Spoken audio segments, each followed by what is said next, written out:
Un hermoso y lindo martes. Muchas, pero muchas bendiciones en este hermoso día. Hoy, como lo demás de la semana, siempre son días de gracia. Y gracia porque pues estamos aquí estudiando la palabra del Señor y meditando en ella.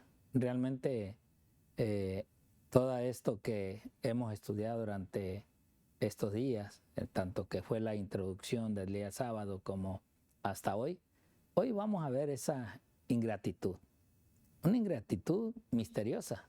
No sabemos, no conocemos qué pasó para que este ángel que a un Dios le llamaba el querubín. ¿Qué es un querubín? Realmente en nuestra manera de expresión o de pensar es algo hermoso. Es cuando nace un niño, ¿verdad? O viene el hijo. Expresamos todo lo que en realidad es para nosotros. Y poder decir que realmente un querubín dentro de la creación de Dios, que lo pusieron en el mejor lugar y que realmente sucedió lo que hoy estamos viviendo, bueno, te voy a invitar a que tengamos una oración y poder pedirle al Señor que Él nos enseñe este misterio. ¿Qué pasó realmente en el cielo? ¿Qué dice su palabra acerca de este misterio? Oremos, vamos a orar. Te invito para que me acompañes. Señor, gracias Padre por este ya día martes. Gracias Señor por tus lindas bendiciones. Y rogamos Señor, ya que hemos estado estudiando tu palabra, lo que es este cuarto trimestre, viendo Padre, aún conociendo qué somos nosotros. Realmente es una de las grandes preguntas que quizás algunos nos hemos hecho. ¿Qué significamos nosotros para ti? Y vemos, Padre, que aún a través de la caída, de la desobediencia, hay esperanza. Y esa esperanza no es porque un hombre la ha puesto, es porque tú mismo como Creador nos las has dado ese derecho a través de la sangre de tu Hijo Cristo Jesús. Te pedimos, Padre, que nos permitas analizar este estudio misteriosa de ingratitud acerca de ese ángel que tú creaste también allá en el cielo. Quédate, Señor, y sé, Padre, con cada uno de mis hermanos que estamos aquí para estudiar y meditar esta tu palabra. Te lo pido, Señor, te lo suplico, en el precioso y bendito nombre de tu Hijo Cristo Jesús. Amén. Amén.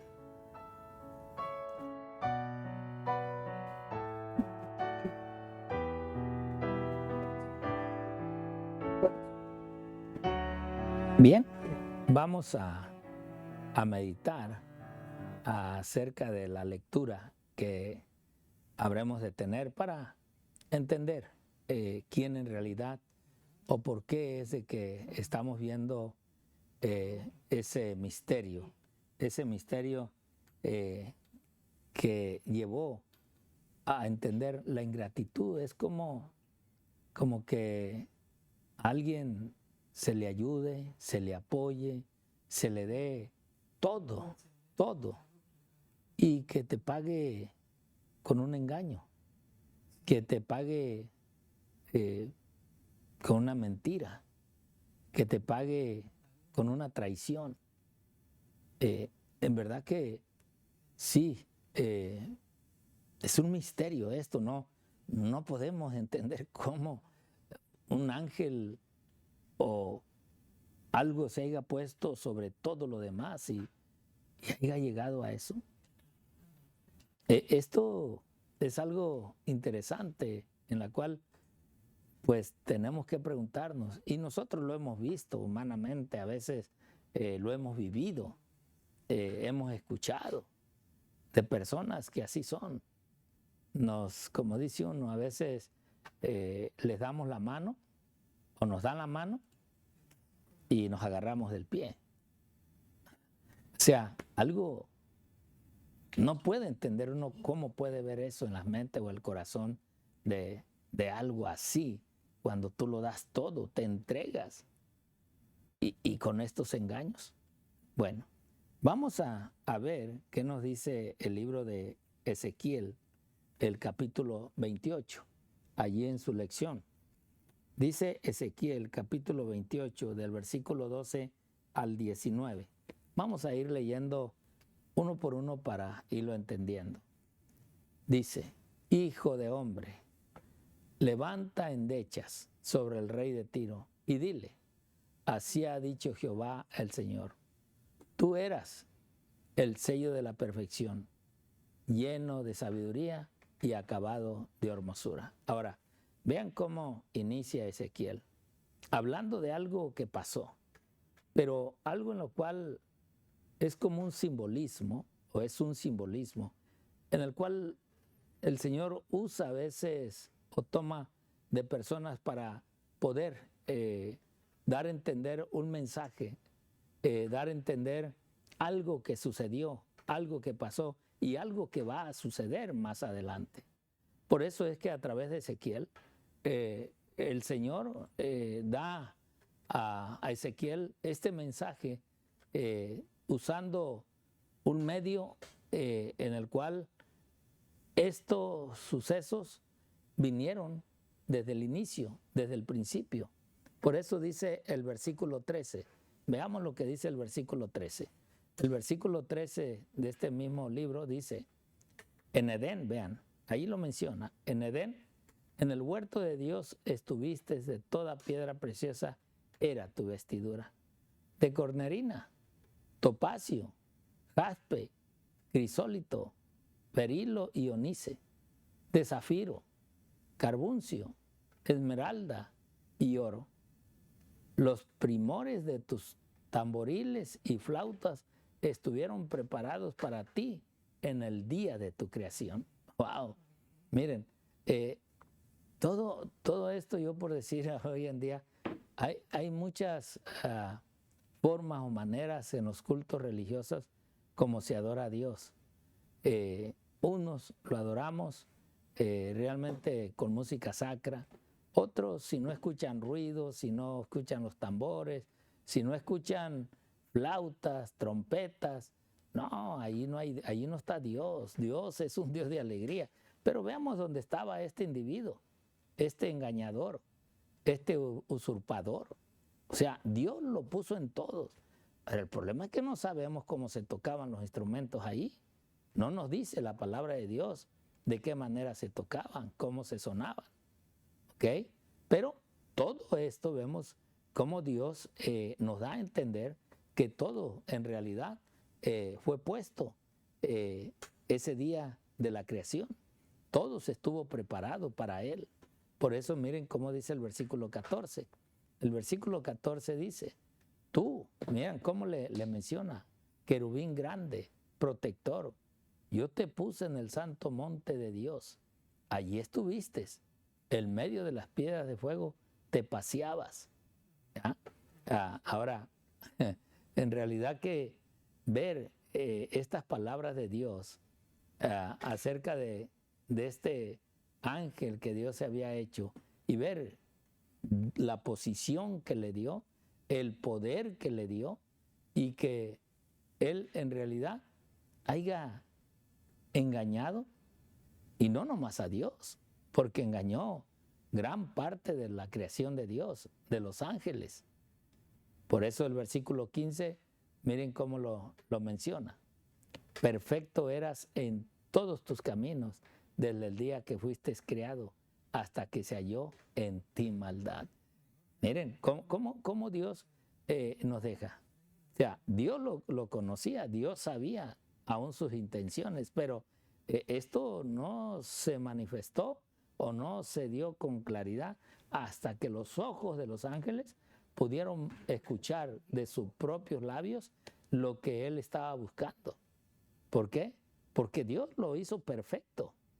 Él mismo, Dios menciona que él era perfecto en todos sus caminos. Pero sucedió que un día, en realidad, se vio lo contrario de esa perfección que Dios había hecho. Ahora vean el versículo 16.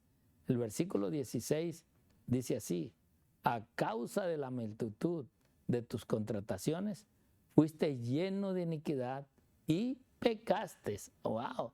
Interesante, ¿no? Miren, ¿qué contrataciones estaba haciendo este enemigo? Pues simplemente llevando palabras a los ángeles, llevando un mensaje de lo que él quería, de lo que él esperaba. ¿Cuántos hoy no hay también de la misma manera? Que, hermanos, se les ha dado la mano y empiezan a engañar a la gente, empiezan a hablar mal de aquel que les extendió la mano y empiezan a criticar y se arrastran a los demás. Esperando, hermanos, que nosotros, Dios quiera que realmente entendamos y sepamos dónde estamos fundados, en quién hemos creído. ¿Por qué? Porque Ezequiel expresa y dice: por lo que yo te eché del monte de Dios y te arrojé de entre las piedras del fuego, oh querubín protector. Vean, ahora todo lo que le había dado, todo lo que le había proporcionado, ahora Dios lo echa de ahí, lo saca. Ya no podía estar ahí, ya no, porque el engaño en realidad estaba llevando a arrastrar a los demás. Ese libro que les he mencionado, Historia de la Redención, habla muy claro de lo que este enemigo de Dios, cuando hubo todo esto en su corazón, andaba haciendo con los ángeles. Si ustedes lo leyeran, hermano, es como una película, es como estar casi allí en ese lugar y que este pasaba y hablaba con todo mundo. Aunque también los ángeles buenos que no quisieron abandonar ese lugar o no quisieron desobedecer a su Creador, le decían a él que se calmara, que tranquilo. ¿Cuántas veces no nos ha pasado, verdad? Cuando vemos una persona que se empieza a enojar o querer golpear a otro, entramos y ¿saben qué? Pues tranquilo, mira, cálmate, ve las cosas de esta forma, ve las cosas de otra manera. Quizás lo que expresó no fue lo que quiso decir. O sea, piénsalo antes de actuar. Y esto es lo que realmente los ángeles de Dios le decían a él o a ellos, porque ya llevaba a unos atrás de él, ya los llevaba, ya los otros también hablando de que Dios era injusto, que Dios no hacía justicia y que Dios todo lo quería para él y que Dios quería que solamente a él se le obedeciera. Si él es el creador, él es el dueño, aún de nosotros mismos. Bueno, miren lo que dice el versículo 17. El versículo 17 nos sigue diciendo a través de Ezequiel, Ezequiel 28, 17 dice: se enalteció tu corazón. Vean cómo lo va a empezar a describir. A causa de tu hermosura. ¿Lo hizo hermoso? Lo hizo hermoso. Y ese problema hoy lo tienen los hombres bellos, mujeres bellas, hombres inteligentes, buen cuerpo, bien puesto, que es la tentación de los demás y que cuando a esta persona se le ocurre enamorarse o se le ocurre traer a alguien, lo trae por su hermosura. Pero dice: corrompiste tu sabiduría a causa de tu esplendor. Eso es lo que sucede. Rompemos nuestra integridad, hermanos, realmente a veces por la hermosura que se tiene o que se da a través de la gracia de Dios a un niño, a un joven, a una jovencita.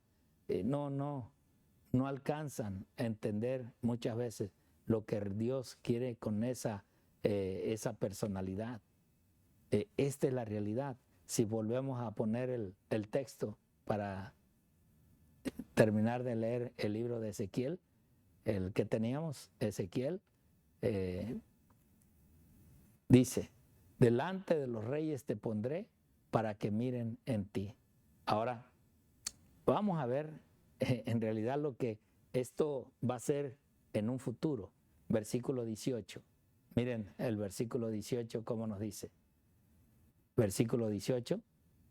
Con la multitud de tus maldades y con la iniquidad de tus contrataciones, profanaste tu santuario.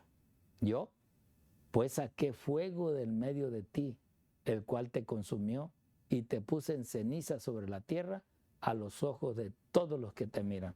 Y terminamos con el versículo 19, que dice lo siguiente. Versículo 19.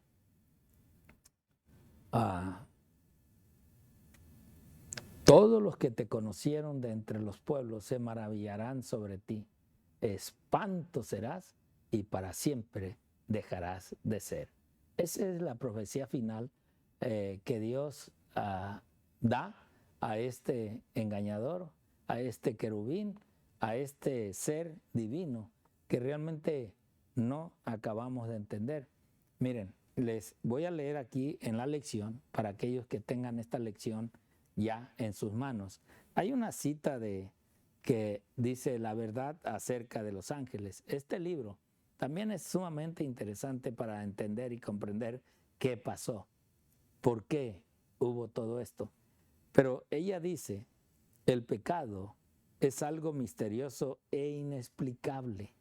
O sea, no entendemos. Por eso el título, misteriosa ingratitud. No sabemos cómo surgió. ¿Por qué? Porque el pecado es algo misterioso y que no se puede explicar. No hay una manera de explicarlo. Dice, no hay razón para su existencia. Intentar explicarlo nos llevaría a tratar de encontrar una razón y un justificativo. El pecado apareció en un universo perfecto, algo que se muestra inexcusable. O sea, en realidad, donde hay perfección, ¿cómo puede haber imperfección? No se entiende cómo surgió esto, qué pasó. No hay, no lo podemos explicar. ¿Cómo vino el pecado? ¿Cómo surgió la rebelión? No podemos. Eso creo que va a ser hasta el día que realmente nosotros estemos al lado de Cristo. Quiero darte a saber y que leamos juntos lo que la sierva del Señor también dice acerca de lo que es este misterio. Mira, en el libro A fin de conocerlo, en la página número 17, dice ella, el pecado tuvo su origen en el egoísmo. Bueno, cuando menos aquí ya vemos que el egoísmo no es bueno. Y si Lucifer, el querubín protector, deseó ser el primero en el cielo, o sea, el primer egoísta, trató de dominar a los seres celestiales. Vean, apartándolos de su creador y granjearse su homenaje. Así engañó a los ángeles. O sea, el egoísmo entró, es verdad. Y esto, el egoísmo en realidad, hermanos, es lo que nos lleva a separar, a golpear a los demás. Así sedujo a los hombres. Así consiguió que se uniesen con él en su rebelión contra Dios. Y la noche de la desgracia se asentó sobre el mundo. Vean, esto no inicia en el jardín del Edén. Esto inicia en el cielo. O sea, ya desde ahí Dios sabía lo que venía. Por eso la preparación de los otros ángeles. Dios vio realmente fidelidad en los que no le aceptaron la invitación a este ángel. Pero ahora venía la creación del humano. Ahora venía. Y iba a suceder. Y por eso es de que Dios pues ya los había preparado. Miren esta otra cita. Esta cita del libro El Ministerio de Curación, en la página 200, dice, conservad vuestro corazón lleno de las preciosas promesas de Dios, a fin de extraer de ese tesoro palabras de consuelo y aliento para el prójimo. Esto se volverá en una atmósfera provechosa y enaltecedora. Proponeos ser motivo de bendición para los que os rodean y veréis cómo encontraréis modo de ayudar a vuestra familia y también a otros. O sea, cuando el amor de Dios está impregnado en el Hijo de Dios, podremos hacer esa ayuda para los demás. Esta última cita está a fin de conocerle. Dice lo siguiente en la página 17. Es imposible explicar el origen del pecado y dar razón de su existencia. Nada se enseña con mayor claridad en las Sagradas Escrituras que el hecho de que Dios no fue en nada responsable de la introducción del pecado. El pecado es un intruso y no hay razón que pueda explicar su presencia. Es algo misterioso e inexplicable. Excusarlo equivaldría a defenderlo. Si se pudiera encontrar alguna excusa en su favor o señalar la causa de su existencia, dejaría de ser pecado. Es la manifestación exterior de un principio en pugna con la gran ley del amor, que es el fundamento del gobierno divino. Hermanos, así es de que si has encontrado a alguien que te puede explicar el pecado, a alguien que te puede decir el pecado es por esto, y vino por esto, y sucedió por esto, y surgió así, cuidado. Lo único que en realidad nosotros podemos entender que el egoísmo es uno de los inicios donde podemos encontrar el día de mañana más faltas para hacer a los demás. Dios te bendiga y el Señor te guarde. Muchas bendiciones.